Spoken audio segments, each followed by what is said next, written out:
The afternoon sun over the Hamptons was supposed to illuminate the beginning of a perfect marriage, but instead, it cast a spotlight on a brutal ending. Ethan stood at the altar, the scent of white lilies choking him, as he watched Julia pause at the end of the aisle, not to adjust her veil, but to lock eyes with a man waiting in a running car just beyond the gates. In that split second of silence, before the gasps of 300 guests erupted, Ethan realized that the woman he loved hadn't just gotten cold feet. She had been planning this execute for months. If you find yourself drawn to the dark, quiet corners of stories where betrayal isn't the end, but the fuel for a terrifying transformation, stay with me. The silence in the garden was heavy, pressing down on the manicured lawn of the Hamptons estate like a physical weight. 300 guests sat in rows of white folding chairs, their whispers dying out as the string quartet cycled through canon in D for the third time. Ethan stood at the altar, his hands clasped behind his back to hide the tremor in his fingers. The late afternoon sun beat down on his tuxedo, a stifling layer of heat that made the collar of his shirt feel like a noose. He kept his eyes fixed on the archway of roses at the end of the aisle, the point where Julia was supposed to appear. She was 20 minutes late. "She's probably just fixing her makeup, man," Andrew, his best man, whispered, leaning in close. "You know how she is with perfection." Ethan nodded, but the knot in his stomach tightened. He knew Julia better than anyone, or at least he thought he did. She wasn't late because of vanity. She was precise. If she was late, it was because she was hesitating. A ripple of movement near the back of the garden caught his eye. The heavy oak doors of the main house opened, and for a heartbeat, relief washed over him. But it wasn't the bridal march that followed. It was the sharp, frantic click of heels on stone. Julia appeared, but she wasn't walking down the aisle. She was standing near the side gate, still in her gown, the intricate lace train bunched up in her arms as if it were dirty laundry. She wasn't looking at the guests. She was looking at him. The distance between them was less than 50 yards, but it felt like an ocean. Ethan took a step forward, his breath hitching. "Julia." She froze. Her face was pale, her makeup immaculate, but her eyes held a terrified, wild look he had never seen before. She didn't mouth, "I love you." She didn't mouth, "I'm sorry." She simply shook her head, a small, violent motion, and then turned. Beyond the ivy-covered gate, a black engine roared to life. A Porsche, sleek and aggressive, idled on the gravel drive. The driver's side window was down, and Ethan saw him, Mark. The man who had been at their engagement party, the man who had toasted to their happiness with a smile that didn't quite reach his eyes. "No," Ethan whispered, the word dissolving in the humid air. Julia threw herself into the passenger seat. The car door slammed shut with a finality that echoed louder than the music. Tires screeched against the gravel, spitting stones as the car tore away, disappearing down the tree-lined driveway. The silence that followed was deafening. Then, the murmurs started. A slow, rising tide of confusion and shock. Ethan stood paralyzed. He could feel the eyes of 300 people drilling into his back. Pity, horror, morbid curiosity. His mother in the front row let out a strangled sob. Andrew placed a hand on his shoulder, heavy and sympathetic. But Ethan shrugged it off. He felt a strange sensation, not pain, but a cold numbness spreading from his chest to his fingertips. The image of Julia's back turning away from him burned into his retinas. She hadn't just left. She had staged a spectacle. She had chosen the moment of maximum damage. Ethan didn't address the crowd. He didn't run after the car.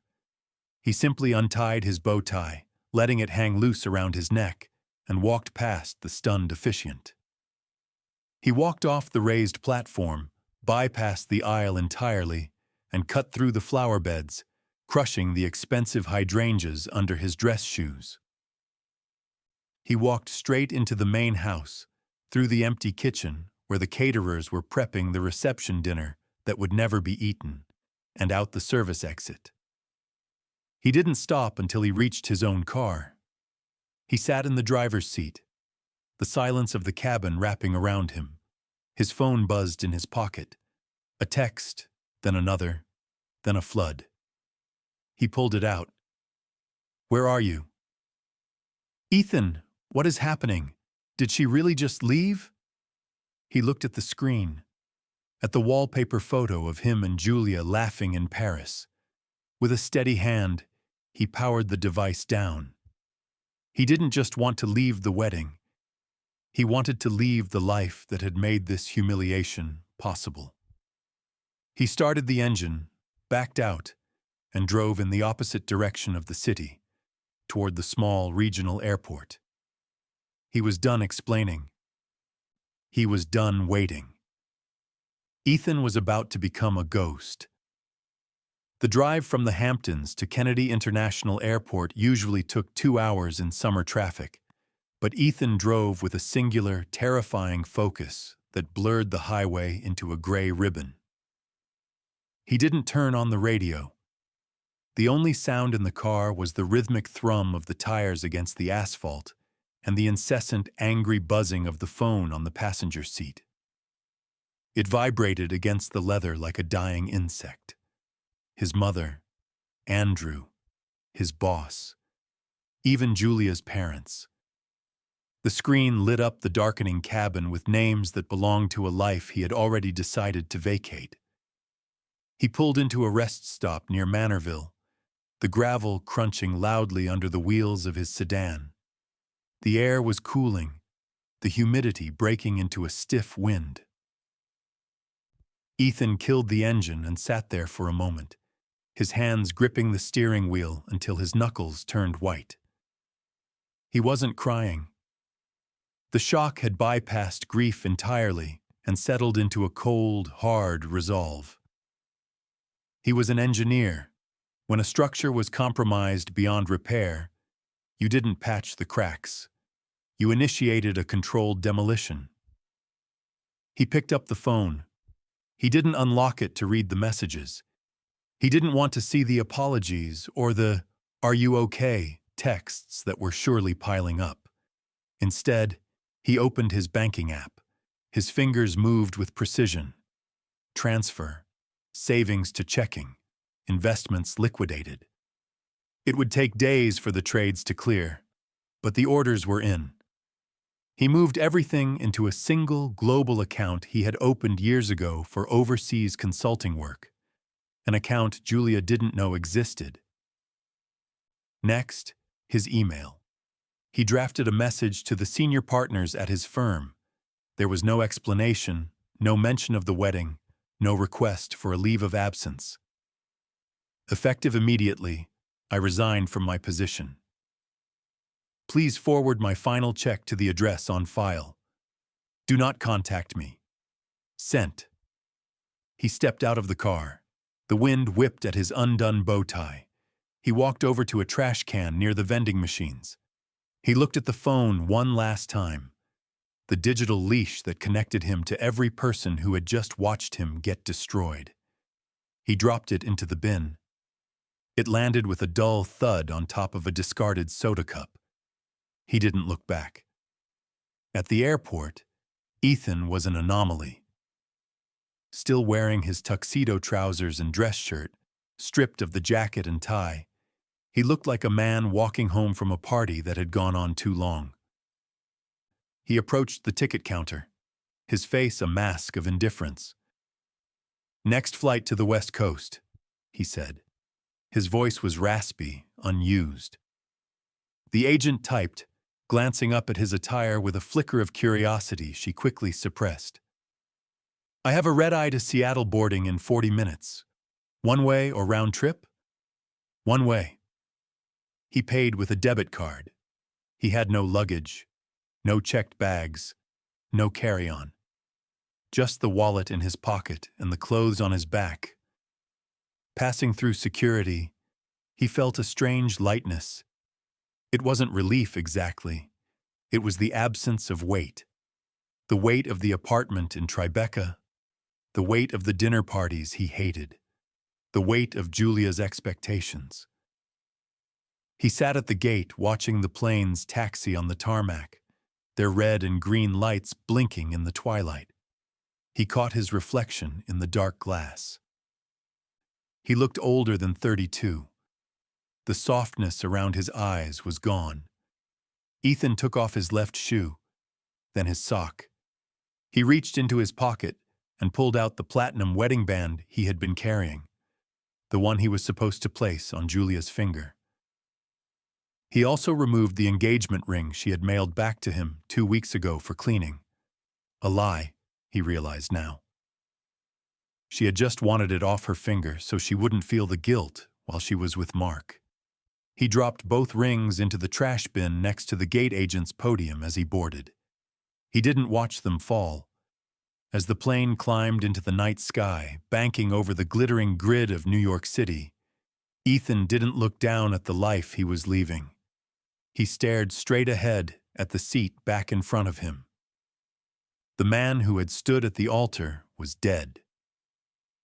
The man flying into the dark was someone else entirely.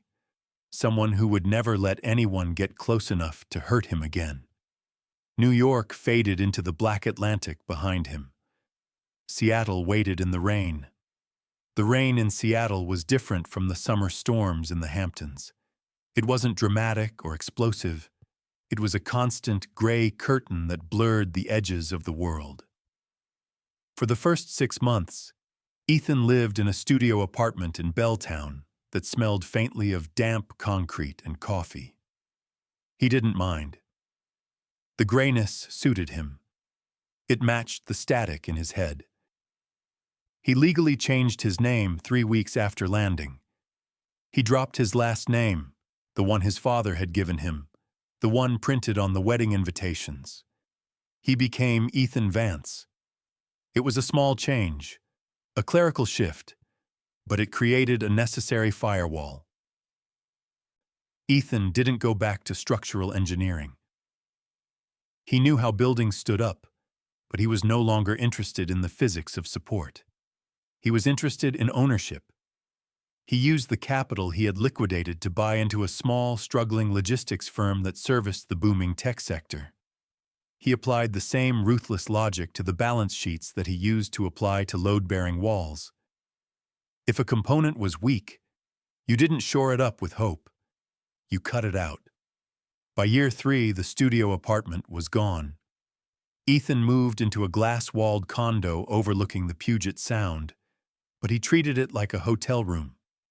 There were no photographs on the shelves, no art on the walls. His life had become a series of transactions. He woke up at 4 in the morning, worked until 10 at night, and slept in a bed that felt too large. He dated, occasionally, but it was mechanical. Women were drawn to his intensity, mistaking his silence for mystery rather than damage. But they never stayed long. They would eventually notice that when they spoke, he was watching them with the detached curiosity of a scientist observing a specimen. There was a coldness in him that froze intimacy before it could take root. He never mentioned New York. He never mentioned a wife who wasn't a wife. By year 5, Ethan Vance was a name whispered in boardrooms from San Francisco to Vancouver. He had pivoted from logistics to private equity, specializing in distressed assets. He had a talent for spotting value in ruins. He would swoop in when a company was bleeding, buy it for pennies, strip it down, and rebuild it into something profitable and soulless. His colleagues respected him, but they didn't like him. They called him the architect, a nod to his past life that he never discussed. They said he had ice water in his veins. They were wrong. It wasn't ice. It was scar tissue. One rainy Tuesday in November of the 7th year, Ethan stood in his office on the 42nd floor. The city below was a grid of lights smudged by the drizzle. His reflection in the window was sharp, tailored in a $3,000 suit that fit him like a second skin. The man looking back was harder, leaner. The kindness that used to soften his jawline had been eroded by 7 years of unrelenting ambition. His assistant, a capable woman named Sarah who knew better than to ask personal questions, buzzed the intercom. "Mr. Vance, the acquisition report for the East Coast portfolio is ready. The target list includes the commercial properties in Chelsea and Soho."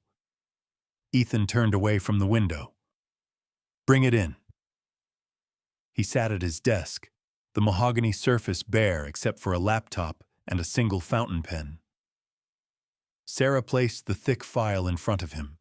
He flipped it open, his eyes scanning the data with practiced speed. Numbers, margins, debt ratios. Then he stopped. Page 14. A mid-sized commercial building in Chelsea. The primary tenant was an art gallery facing insolvency due to mismanagement and litigation. The Aura Gallery. Owner, Julia Sterling. Ethan stared at the name. For 7 years, he had trained himself not to think of her. He had blocked the memories like sealing off a contaminated room. But seeing her name in black and white didn't trigger the panic he had felt at the altar. It didn't make his hands shake. Instead, he felt a strange, cold clarity. The variables had aligned. The structure was failing, and he was the only one with the blueprint to dismantle it. He picked up his pen and circled the property. "Sarah," he said, his voice steady, devoid of any emotion that could be confused with mercy. "Book a flight to New York. We're expanding east."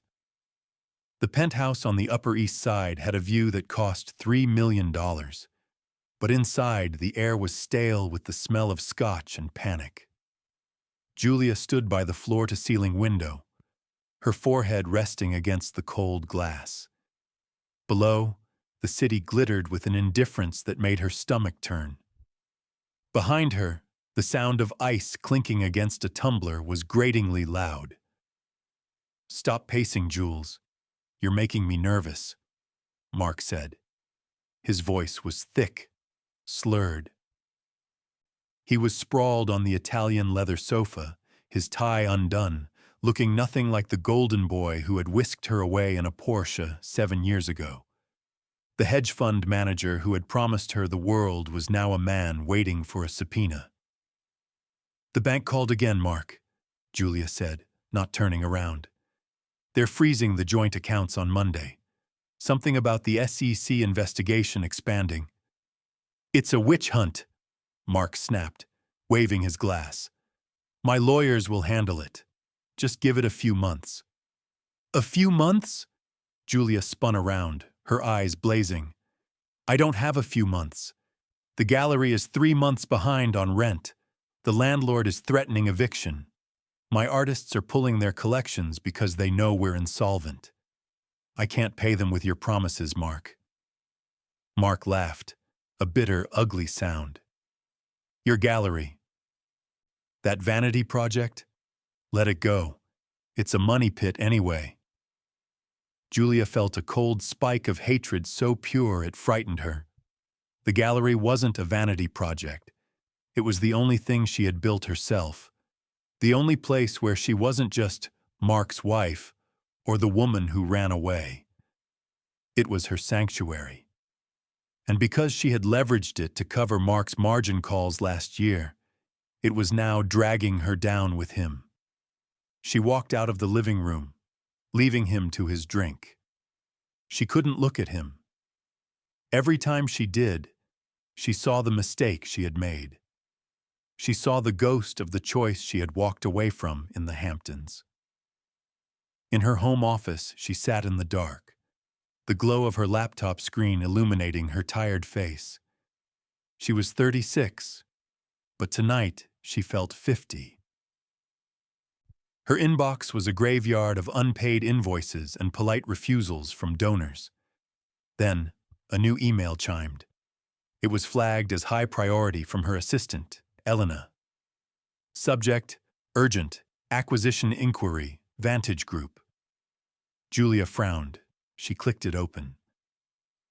Julia, I know it's late, but we just received a formal letter of intent from a firm called Vantage Group. They are a West Coast private equity firm looking to expand their New York portfolio. They are aware of the building's situation and, Julia, they want to buy the debt. They want a meeting with the owner. Julia read the email twice. Vantage Group. She had never heard of them. It sounded corporate, faceless, and possibly predatory. But beggars in bespoke suits couldn't be choosers. If they were willing to buy the debt, it meant they saw value. It meant a lifeline. She typed a reply, her fingers trembling slightly. Set it up as soon as possible. She leaned back in her chair, closing her eyes. For the first time in months, her chest loosened. She didn't care who these people were. She didn't care what terms they demanded. She just needed someone to save her from the wreckage Mark had created. She looked at the framed photo on her desk, a picture of her cutting the ribbon at the gallery opening 5 years ago. She looked so triumphant then. She had no idea that the foundation she was standing on was already rotting. Please, she whispered to the empty room, to the universe, to anyone listening.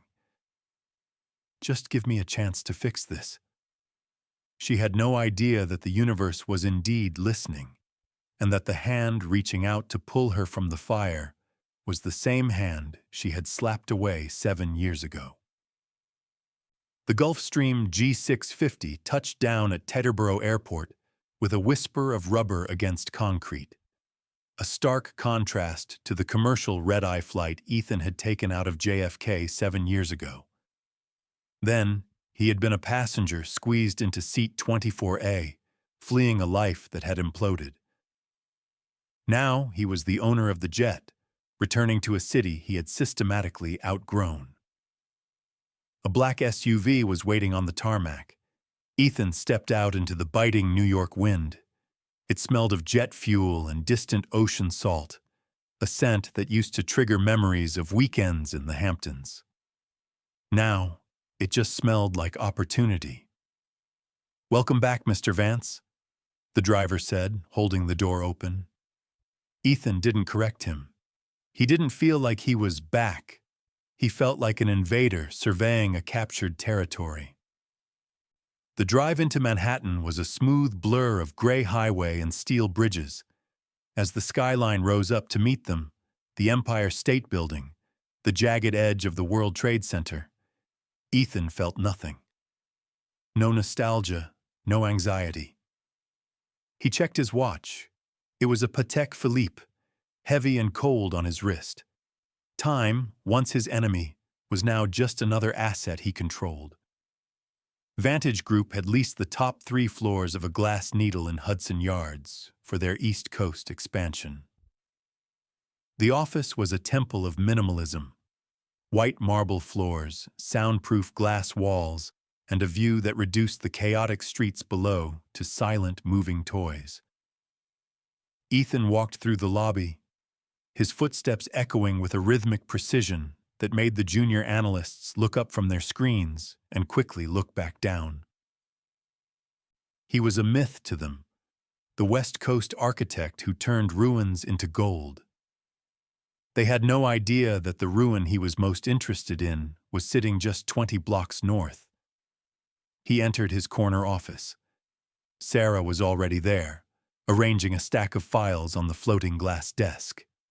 She looked tired but efficient, the hallmark of someone who had survived 3 years as his executive assistant.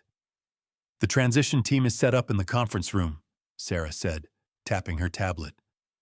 "We have the closing dinners for the logistics merger tonight, and the real estate portfolio review tomorrow morning at 8.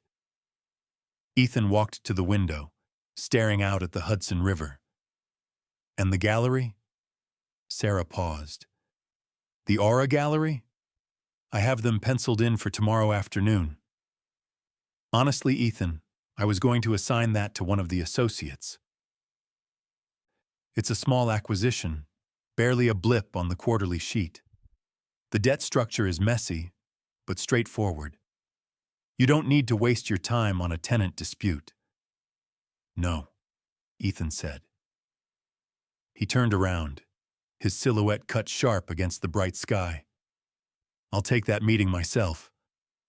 Sarah frowned slightly, confused by the deviation from protocol. Okay. Do you want the legal team present? Just me, Ethan said, and clear the hour after. I don't want interruptions. Is there a specific reason? Sarah asked, her curiosity finally winning out. The owner, Mrs. Sterling, sounded desperate on the phone. These types can be emotional. I count on it, Ethan replied. He walked over to the desk and picked up the file Sarah had prepared. He didn't open it. He didn't need to read the financials again. He knew exactly what Julia's life was worth on paper. Schedule it for 4 p.m., Ethan said, his voice dropping an octave, flat and final. The light starts to fade then. I want the room prepared. Water only, no coffee, no pleasantries. Understood, Sarah said, making a note. 4 p.m., Julia Sterling. Ethan looked at the file in his hand. The name printed on the tab felt like an incantation he had finally mastered. He wasn't just buying a building. He was foreclosing on the past. She won't be expecting me, Ethan said, more to himself than to Sarah. Let's keep it that way. The elevator ride to the 42nd floor was smooth enough to be unsettling, rising so fast that Julia's ears popped. She checked her reflection in the polished steel doors one last time. Her blouse was silk, her skirt pencil straight, and her posture rigid. She looked like a successful gallery owner. She hoped the investors wouldn't notice that her handbag was 3 seasons old, or that the diamond studs in her ears were paste, the real ones having been pawned 2 months ago to cover payroll. The reception area of Vantage Group was silent and terrifyingly vast. A young woman at the desk didn't smile, simply gesturing toward a set of double-glass doors at the end of a long corridor. Mr. Vance is expecting you in conference room A, she said. Julia nodded, clutching her portfolio tighter. Vance. The name meant nothing to her.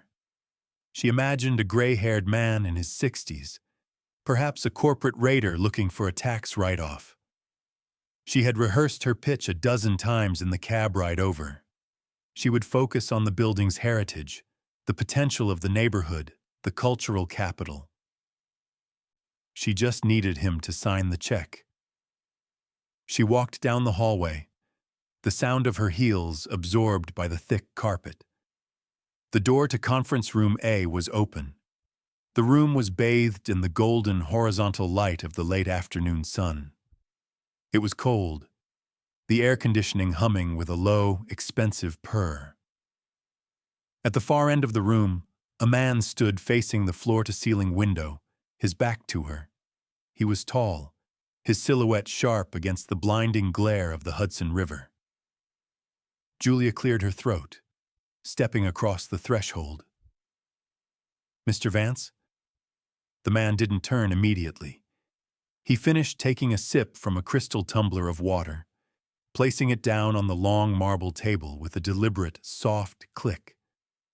Please have a seat, he said. The voice stopped her dead.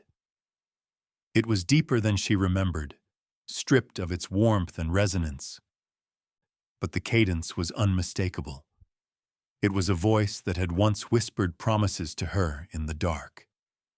It was a voice she hadn't heard since the day the music stopped in the garden. Julia's hand went to her throat. The portfolio slipped from her numb fingers, hitting the floor with a slap that sounded like a gunshot in the quiet room. The man turned around. Ethan stood there. But it wasn't the Ethan she had left. That Ethan had been soft around the edges, eager to please, wearing suits that were always slightly too large. This man was carved from something harder. His suit was midnight blue, tailored to a millimeter of perfection. His hair was shorter, styled with severe precision, but it was his eyes that terrified her. They were the same color, but they were flat, observing her with the detached interest of a predator watching a wounded animal stumble into its den. "Ethan?" she whispered, the name scraping out of her throat. The air left her lungs. The room seemed to tilt. He didn't blink. He didn't look angry. He didn't look hurt. He looked bored. "Hello, Julia," he said. He gestured to the chair at the opposite end of the table, 20 feet of cold marble separating them. "You're looking for capital to restructure your debt. I'm looking for real estate. Sit down." She couldn't move. Her mind was misfiring, trying to bridge the gap between the man she had destroyed and the titan standing before her. I don't understand." "Vantage Group. This is you?" "My company," he corrected gently. "My capital. My decision." He walked over to the pitcher of water and poured a second glass. He slid it across the table. It stopped perfectly at the edge of the seat he had indicated. "You look thirsty," he said. "Sit. We have 30 minutes before my next meeting, and your financials are distressed." Julia stared at him. She wanted to run. She wanted to scream. But the memory of the eviction notice on her desk, the bankruptcy lawyers, and Mark's drunken accusations anchored her feet to the floor. She had no leverage. She had no pride left to protect. Trembling, she walked forward and sank into the leather chair. She felt small. She felt exposed. And across the table, Ethan Vance watched her, not as a lover, but as a liability he was about to liquidate. The silence in the room was no longer empty. It was pressurized.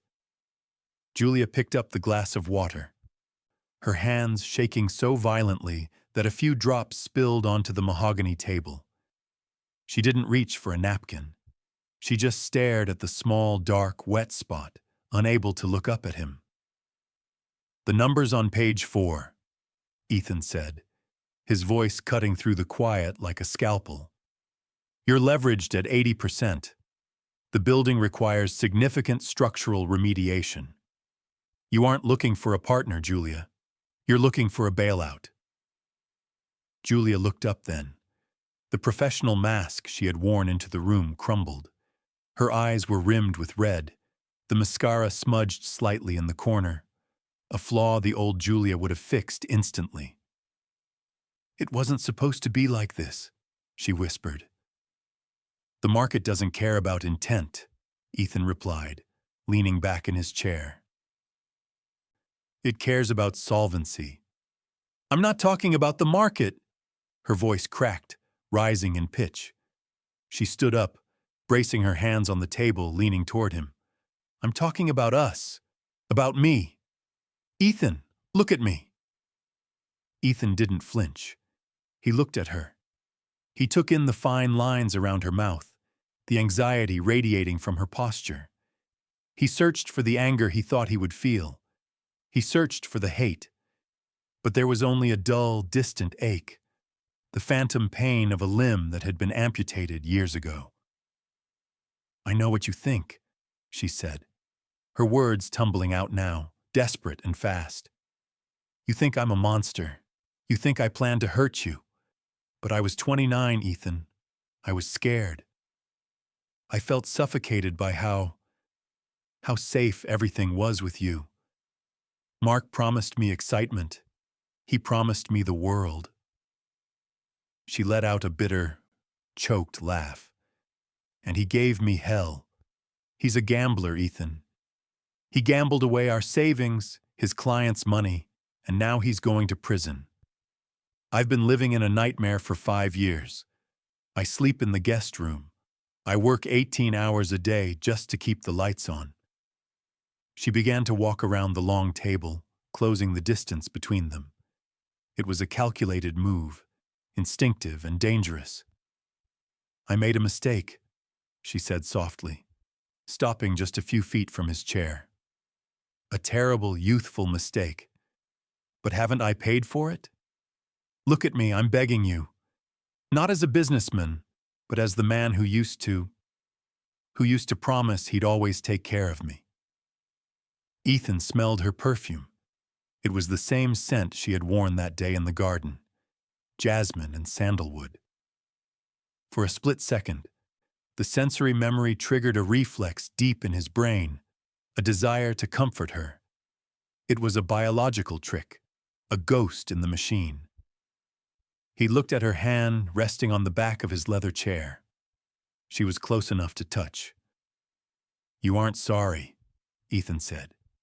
His voice was quiet, devoid of the sympathy she was hunting for. Julia froze. "What?" "You aren't sorry that you left," Ethan continued, turning his chair slightly to face her fully. "You aren't sorry about the 300 guests you humiliated, or the life you destroyed. You're sorry that the bet you made didn't pay out." Julia recoiled as if he had slapped her.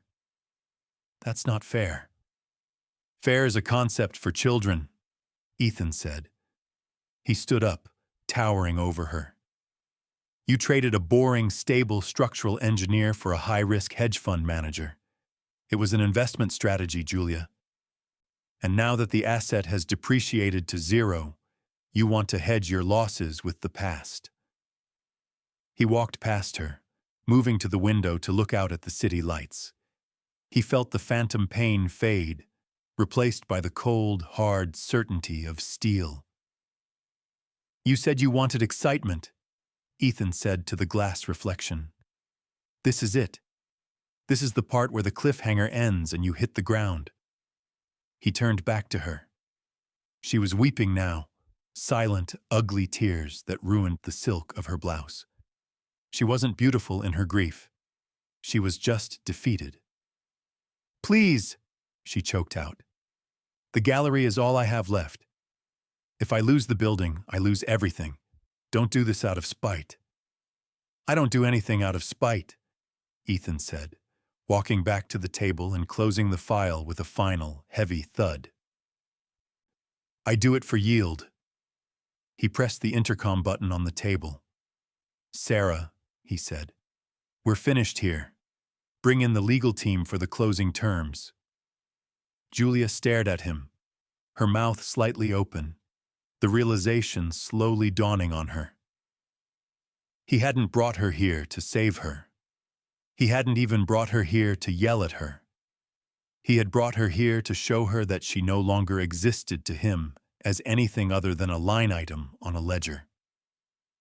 The door opened with a soft hush, and Sarah entered, carrying a leather-bound folder. She placed it in front of Ethan and stepped back, her expression neutral, blending into the room's high-end sterility. Ethan uncapped his fountain pen. The sound of the nib scratching against the paper was the only noise in the room. He signed 3 documents in rapid succession, his signature sharp and angular. "Done," Ethan said. He slid the folder across the marble table toward Julia. Julia looked at the documents, confusion clouding her tear-stained face. She saw the transfer of deed, the assumption of debt, the payoff amounts for the bank. It was all there. He had bought the building. He had paid off the creditors. You did it," she breathed, a fragile hope blooming in her chest. She looked up at him, wiping her eyes. "Ethan, thank you. I don't know what to say. I promise the gallery will turn a profit next quarter. I have a new exhibition planned." "Julia," Ethan interrupted. His voice was not loud, but it stopped her instantly. He stood up, buttoning his suit jacket. "You're misinterpreting the transaction." He walked over to the window, looking down at the construction cranes dotting the skyline of Hudson Yards. Vantage Group didn't acquire the Aura Gallery. We acquired the real estate. The building is a prime asset in a developing corridor, but the current tenancy model is inefficient. He turned back to her. We're rezoning the property for mixed-use luxury retail. The architectural plans are already drawn. We will need the ground floor vacant by the 1st of the month. The color drained from Julia's face so completely that for a moment, Ethan thought she might faint. Vacant? But that's my gallery. That's my life. That is a lease, Ethan corrected, and it has expired, along with your protection under the previous ownership. You can't do this, she whispered, her voice trembling. You just paid the debt. You saved the building. I saved the asset, Ethan said coldly. I didn't save you. You are an eviction risk, Julia, a liability. And as I told you, I don't keep liabilities. He checked his watch. Sarah will handle the transition. She has the eviction notice prepared in that folder. You have 30 days to vacate the premises. I suggest you use the time to liquidate your inventory. He walked toward the door. He didn't hesitate. He didn't look back to see the devastation on her face. He didn't need to. He knew exactly what it looked like because he had worn it himself 7 years ago. Ethan! She screamed, the sound raw and desperate echoing off the glass walls. How can you be so cold? After everything we were, doesn't it mean anything to you? Ethan paused with his hand on the door handle. He looked at the polished steel, seeing his own reflection. He looked composed, whole, powerful. No, he said, and he realized with a jolt of genuine peace that it was the truth. It doesn't. He opened the door and walked out. The corridor was bright and busy. Phones were ringing, analysts were moving with purpose, and the city of New York hummed with the energy of a million different futures.